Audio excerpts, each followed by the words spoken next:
While America didn't take part in World War II until 1941, an aspect of American culture from decades before was influential to the roots of Nazi Germany. That aspect is eugenics.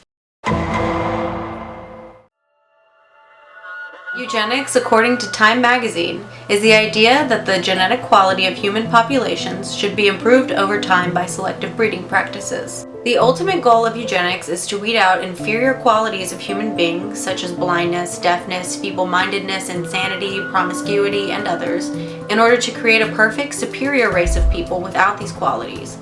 Forced sterilizations and marriage restrictions were put in place to keep inferior people from breeding. The most well-known eugenics movement is the Holocaust, which is responsible for the deaths of more than 6 million Jewish people, justified by the idea that they are genetically inferior. Adolf Hitler's idea of a superior race were the Aryans, with traits like blonde hair, blue eyes, fair skin, and Protestantism.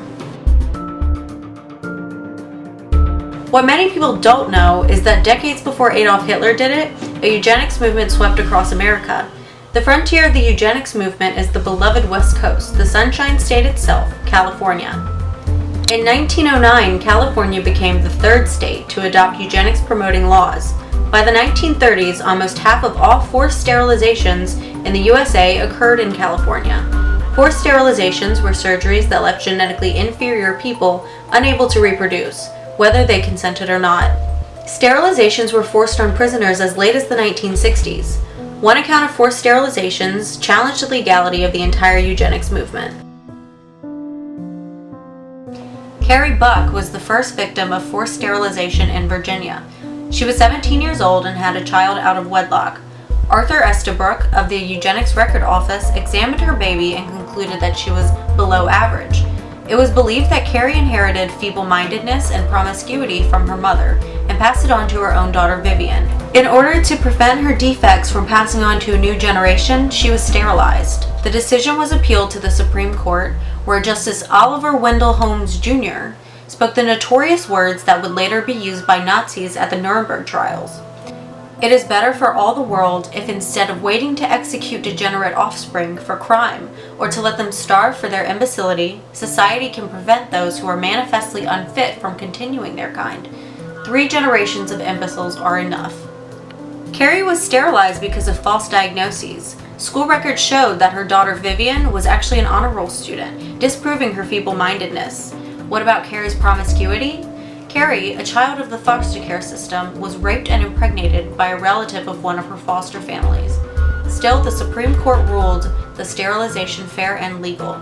The Buck v. Bell case eventually led to 8,300 sterilizations in Virginia alone, and set a precedent for legalized involuntary sterilizations all over the country. By 1935, 28 states had adopted eugenic sterilization laws.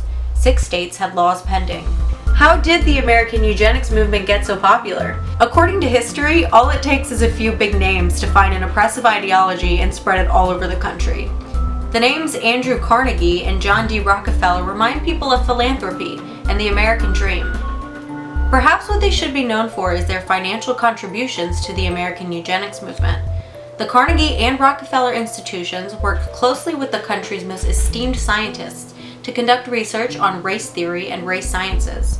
At the beginning of the eugenics movement in 1904, the Carnegie Institute opened the Eugenics Research Society, which stockpiled information on millions of Americans, planned the removal of undesirable families, and worked closely with the American Eugenics Society branch in California. By 1924, Rockefeller donated what would be $21 million today to German researchers.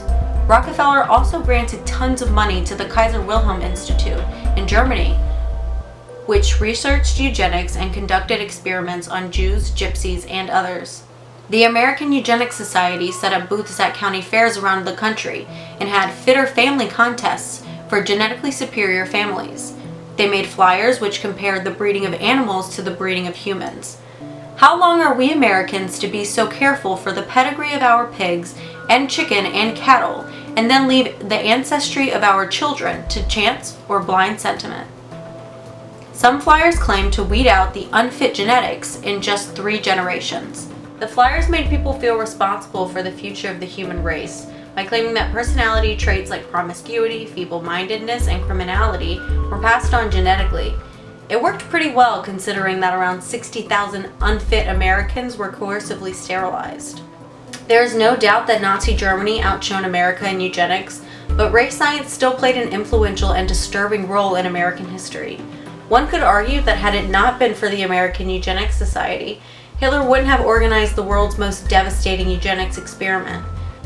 The roots of Nazi Germany have a paper trail leading straight to America. In July 2013, Time magazine reported that forced sterilizations were still occurring in prisons. At least 148 female prisoners were given tubal litigations between 2006 and 2010 without legal consent.